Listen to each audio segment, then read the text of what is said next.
এই বছর দীপাবলিতে আমাদের দেশের বেস্ট গিফট কি জানেন? দেখলে চমকে উঠবেন। প্রথমটা দেখুন। हरि भगवान प्रजापति रोल क्यों रहे हो आप? छाती मत पीटो। ये सरकार है, बुलडोजर आपकी छाती पीटने से नहीं रुकेगा।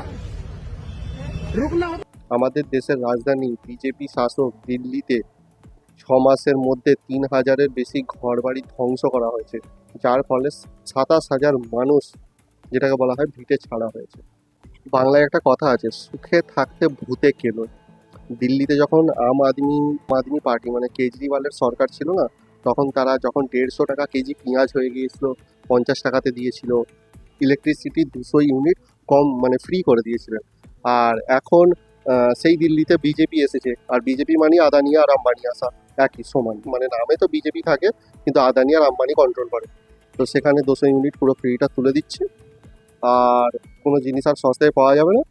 আর প্লাস হচ্ছে আপনার যত স্লামস এরিয়া আছে সেগুলো ভেঙে এবার আম্বানি আর আদানিকে দিয়ে দেওয়া হবে।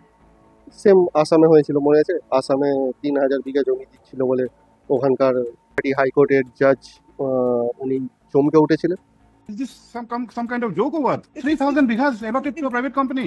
Item 7, What company? Your Mahabir Cement. cement. ঠিক তেমনই দিল্লিতেও দেওয়া হচ্ছে, এরকম করে করে সব জায়গায় যেখানে আছে বস্তি। আপনি এটা ভাববেন না যে মানে যখন ঘর ভাঙা হবে মুসলিমদের ভাঙা হবে, হিন্দুদের ভাঙা, এটা না। যখন ভাঙবে সবারই ভাঙবে, কিবা হিন্দু কিবা মুসলিম। লাইক শেয়ার করতে ভুলবেন না, আর এরকম আরও ভিডিওর জন্য আমাদের ক্যানভাসের সাথে জুড়ে থাকুন। ধন্যবাদ।